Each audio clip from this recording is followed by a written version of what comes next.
ನಿಕ್ಷೆ ಚಾನೆಲ್ಗೆ ಸ್ವಾಗತ. ನಾನು ನಿಮ್ಮ ಪದ್ಮಶ್ರೀ ಮ್ಯಾಮ್.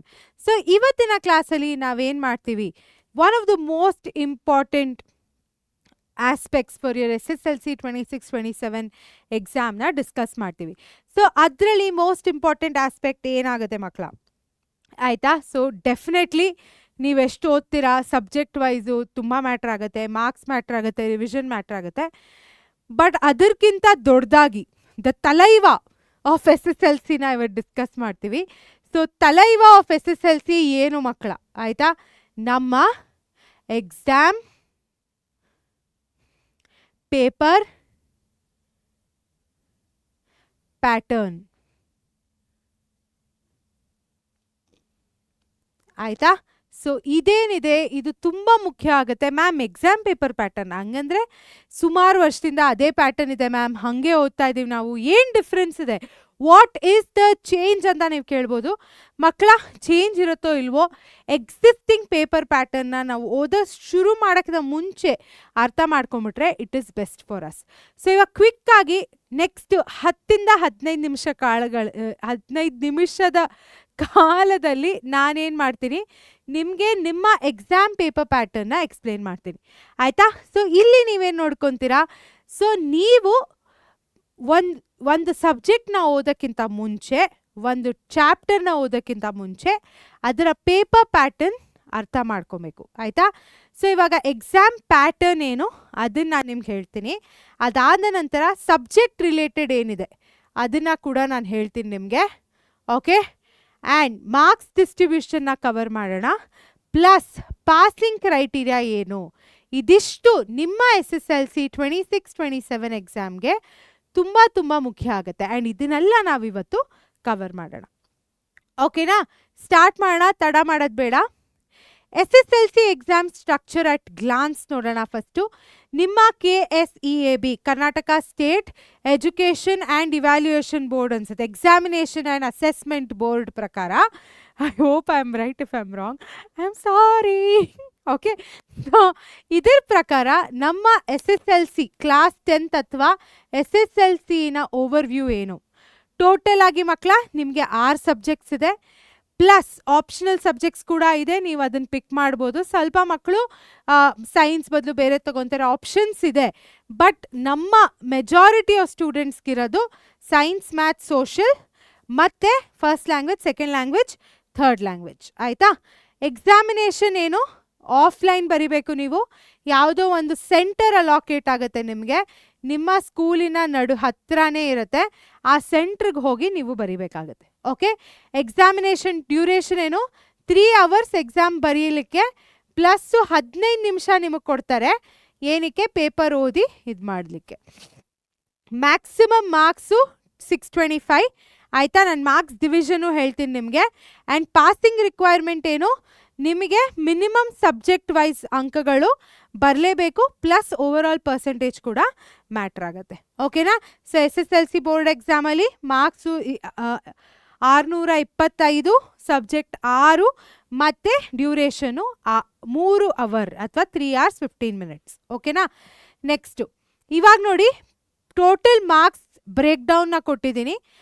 625 ಅಂಕ ಎಲ್ಲಿಂದ ಬರುತ್ತೆ, ಆಯಿತಾ? ಸೊ ನೀವು ಇಲ್ಲಿ ನೋಡಿದ್ರೆ ಫಸ್ಟ್ ಲ್ಯಾಂಗ್ವೇಜಲ್ಲಿ ನಿಮಗೆ ಹೈಯೆಸ್ಟ್ ಮಾರ್ಕ್ಸ್ ಬರುತ್ತೆ, ದಟ್ ಈಸ್ 125 ಮಾರ್ಕ್ಸ್, ಆಯಿತಾ? ನಾನು ಡಿವಿಷನ್ ಕೂಡ ಹೇಳ್ತೀನಿ ಅದರಲ್ಲಿ ಎಷ್ಟು ಎಕ್ಸಾಮ್ಗೆ ಎಷ್ಟಿದು. ಆ್ಯಂಡ್ ಅದರ್ 5 ಸಬ್ಜೆಕ್ಟ್ಸ್ಗೆ ಏನಿದೆ ನಿಮಗೆ 100 ಅಂಕಕ್ಕಿದೆ. ಒಂದು ಸೈನ್ಸು, ಮ್ಯಾಥ್ಸು, ಸೋಷಿಯಲು, ಹಿಂದಿ ಅಥವಾ third language, second language, okay? First language ತುಂಬ ತುಂಬ ಮುಖ್ಯ ಆಗುತ್ತೆ, ಬಿಕಾಸ್ ಅಲ್ಲಿ ನಿಮಗೆ ಎಕ್ಸ್ಟ್ರಾ 25 ಮಾರ್ಕ್ಸ್ ಅಂತಲೇ ನಾವು ಹೇಳ್ಬೋದು, ಅಲ್ಲಿ ನಿಮಗೆ ಸಿಗೋದು, ಓಕೆ? ಆಲ್ ಕ್ಲಿಯರ್ ಮಕ್ಕಳ? ಇದಿಷ್ಟು ನಿಮಗೆ ತುಂಬ ಈಸಿಯಾಗಿ ಗೊತ್ತಾಗಿದೆ ಅನ್ಸುತ್ತೆ. ಮುಂದೆ ನೋಡೋಣ. ಇವಾಗ ಥಿಯರಿ ಮತ್ತು ನಿಮ್ಮ ಇಂಟರ್ನಲ್ ಅಸೆಸ್ಮೆಂಟ್ ಪ್ಯಾಟರ್ನು, ನಿಮ್ಮ ರಿಟರ್ನ್ ಎಕ್ಸಾಮ್ ಏನಿದೆ ಅದು ಫಸ್ಟ್ ಲ್ಯಾಂಗ್ವೇಜ್ಗೆ 100 ಮಾರ್ಕ್ಸ್ಗಿರುತ್ತೆ. ನಿಮ್ಮ ಇಂಟರ್ನಲ್ ಅಸೆಸ್ಮೆಂಟ್ಸ್ ಅಂದರೆ ನಿಮ್ಮ ಟೆಸ್ಟು, ಅಸೈನ್ಮೆಂಟ್ಸು ಅದೆಲ್ಲ ಏನಿದೆ ಇದರಲ್ಲಿ ಇನ್ಕ್ಲೂಡ್ ಆಗುತ್ತೆ, ಆಯಿತಾ? ಅಲ್ಲಿಂದ 25 ಅಂಕ ಬರುತ್ತೆ ನಿಮಗೆ. ಅದರ್ ಸಬ್ಜೆಕ್ಟ್ಸಲ್ಲಿ 80 ಮಾರ್ಕ್ಸ್ ಮಾತ್ರ ನಿಮ್ಮ ಫೈನಲ್ ಎಕ್ಸಾಮು, ಆ್ಯಂಡ್ 20 ಅಂಕಗಳು ನಿಮಗೆ ಇಂಟರ್ನಲ್ ಅಸೆಸ್ಮೆಂಟ್ ಇದೆ. ಸೊ ಈ ಒಂದು ಮಾರ್ಕ್ಸ್ ಏನಿದೆ ಮಕ್ಕಳ 25, 20 ಇದು ಕೂಡ ಡಿಟರ್ಮೈನ್ ಮಾಡುತ್ತೆ ನಿಮ್ಮ ಟೋಟಲ್ ಸ್ಕೋರ್. ಸೊ ಪೂರ್ತಿ ವರ್ಷ ನೀವು FAಗೆ SAಗೆ ಅವ್ರು ಕೊಡುವಂತಹ ಅಸೈನ್ಮೆಂಟ್ಸ್ ಎಲ್ಲ ಕರೆಕ್ಟಾಗಿ ಮಾಡಬೇಕು. FA ಏನಿದೆ ಅದು ನಿಮಗೆ 4 FAಗಳಿದೆ. ಸೊ ನೀವು ಕರೆಕ್ಟಾಗಿ ನೋಡ್ಕೊಂಡು ಮಾಡ್ಕೊಬೇಕು ಆಯಿತಾ. ಸೊ ನಿಮಗೆ ಬರೀ ಫೈನಲ್ ಎಕ್ಸಾಮಲ್ಲಿ ನಾನು ಚೆನ್ನಾಗಿ ಮಾಡಿ ಮಾರ್ಕ್ಸ್ ತೆಕ್ಕೊತೀನಿ ಮ್ಯಾಮ್, ಬೇರೆ ಎಕ್ಸಾಮ್ ಏನು ಇಂಪಾರ್ಟೆಂಟ್ ಇಲ್ಲ ಅನ್ನೋರು ತಪ್ಪು.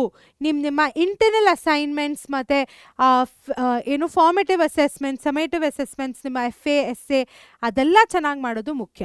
ಅರ್ಥ ಆಯ್ತಾ. ಸೊ FA 1ಅಲ್ಲಿ ನೀವು ಚೆನ್ನಾಗಿ ಮಾಡಿಲ್ದರೆ I am making another class. ನಿಮ್ಗೆ ಆ ಕ್ಲಾಸ್ ಕೂಡ ಬರುತ್ತೆ about why FA and SA is important. So ಇದು ನೋಡಿದ ನಂತರ ಅದನ್ನು ಹೋಗಿ ನೋಡಿ ಮಕ್ಕಳ, because that will really help your progress ಆಯಿತಾ.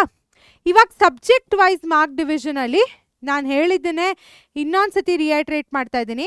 ನಿಮಗೆ ಫಸ್ಟ್ ಲ್ಯಾಂಗ್ವೇಜಲ್ಲಿ ಎಷ್ಟಿದೆ ನೋಡಿ, ಅದಕ್ಕೆ ನಾನು ಇಂಗ್ಲೀಷ್ ಕನ್ನಡನ ಇಗ್ನೋರ್ ಮಾಡಬೇಡಿ. ಇವಾಗ ನಾನು ಇಂಗ್ಲೀಷ್ ಸ್ಪೆಸಿಫಿಕ್ ಯಾವುದಾದ್ರೂ ಕ್ಲಾಸ್ ಮಾಡಿದ್ರೆ ನೀವು ಫಸ್ಟ್ ಲ್ಯಾಂಗ್ವೇಜ್ ಇಂಗ್ಲೀಷ್ ಅವರಾಗಿದ್ದರೆ ಬಂದು ನೋಡಲ್ಲ. ಅರ್ಥ ಆಯ್ತಾ. ನೋಡೋದು ತುಂಬ ಮುಖ್ಯ, ಬಿಕಾಸ್ ನಾವು ಹೇಳೋದು ಪಕ್ಕಾ ಶಾರ್ಟ್ ಕ್ವೆಶನ್ಸ್. ನಾನು ನನ್ನ ಲೈವಲ್ಲಿ ಥಾಮ್ಸನ್ ಸರ್ ಅವ್ರ ಲೈವಲ್ಲಿ ತುಂಬ ಶಾರ್ಟ್ ಕ್ವೆಶನ್ಸ್ನ ಶೇರ್ ಮಾಡ್ತೀವಿ. ಶಾರ್ಟ್ ಅಂದರೆ ಪಕ್ಕಾ ಎಕ್ಸಾಮಿಗೆ ಬರುವಂಥ ಪ್ರಶ್ನೆಗಳು. ಸೊ ಅದಕ್ಕೆ ಫಸ್ಟ್ ಲ್ಯಾಂಗ್ವೇಜ್ನ ಇಗ್ನೋರ್ ಮಾಡಬೇಡಿ ಆಯಿತಾ. ಲ್ಯಾಂಗ್ವೇಜಸ್ನ ಯಾವತ್ತೂ ಇಗ್ನೋರ್ ಮಾಡಬಾರ್ದು ಓಕೆನಾ. Second language, third language, science, maths and social ಆಯಿತಾ. ಆ್ಯಂಡ್ ಬೇರೆ ಸಬ್ಜೆಕ್ಟ್ಸ್ ಎಲ್ಲ ಈಕ್ವಲಿ ಕಾಂಟ್ರಿಬ್ಯೂಟ್ ಮಾಡುತ್ತೆ. ಫಸ್ಟ್ ಲ್ಯಾಂಗ್ವೇಜ್ ಮಾತ್ರ ನಿಮಗೆ ತುಂಬ ಮುಖ್ಯ. ಸೊ ನೀವು ಮೊದಲನೇದಾಗೆ ನಿಮ್ಮ ಟಾರ್ಗೆಟ್ ಸ್ಕೋರ್ನ ಸೆಟ್ ಮಾಡಿಕೊಂಡು ಕರೆಕ್ಟಾಗಿ ಓದ್ಕೊಳ್ಬೇಕು ಆಯಿತಾ. ಸೊ ಇವಾಗ ಪಾಸಿಂಗ್ ಕ್ರೈಟೀರಿಯಾ. ಸೊ ಇವಾಗ ಎಷ್ಟೊಂದು ಮಕ್ಕಳು ಪಾಪ ಐ ವುಡಂಟ್ ಸೇ ಎಲ್ಲರಿಗೂ 100% ಬರಬೇಕು, ಇಲ್ಲ. ಎಲ್ಲ ಸ್ಪೆಕ್ಟ್ರಮ್ ನೋಡಿ, 5 ಬೆರಳುಗಳು ಒಂದೇ ಹೈಟಲ್ಲಿ ಇರಲ್ಲ. ಅರ್ಥ ಆಯ್ತಾ. ನಿಮ್ಮ ಫ್ರೆಂಡ್ಗೂ ನಿಮಗೂ ಸಾಕಷ್ಟು ಡಿಫ್ರೆನ್ಸ್ ಇರುತ್ತೆ. ಅವ್ರು ಓದೋದಲ್ಲಿ ಕಡಿಮೆ ಇದ್ದರೆ ಕ್ರಿಕೆಟಲ್ಲಿ ಚೆನ್ನಾಗಿರ್ತಾರೆ, ಮ್ಯೂಸಿಕಲ್ಲಿ ಚೆನ್ನಾಗಿರ್ತಾರೆ, ರೈಟ್. ನೀವು ಮ್ಯಾಥ್ಸಲ್ಲಿ ಚೆನ್ನಾಗಿದ್ದೀರಾ, ಅವ್ರು ಸೈನ್ಸಲ್ಲಿ ಚೆನ್ನಾಗಿರ್ತಾರೆ. So it's very important that you don't compare first of all ಆಯಿತಾ. ಕಂಪೇರ್ ಮಾಡ್ಕೊಳ್ಬೇಡಿ. ನಿಮ್ಮನ್ನು ಮತ್ತು ನಿಮ್ಮ ಸ್ನೇಹಿತರನ್ನ ಕಂಪೇರ್ ಮಾಡ್ಕೊಳ್ಬಾರ್ದು. ನೀವೆಷ್ಟು ಕಂಪೇರ್ ಮಾಡ್ತೀರೋ ಅಷ್ಟೇ ಪ್ರಾಬ್ಲಮ್ ಆಗುತ್ತೆ ಓಕೆ. ಸೊ ಇವಾಗ how much do you need to pass. ಅರ್ಥ ಆಯ್ತಾ. ಸೊ ಮಿನಿಮಮ್ ನಿಮಗೆ 30% ಬರಬೇಕು ಪ್ರತಿ ಸಬ್ಜೆಕ್ಟಲ್ಲಿ.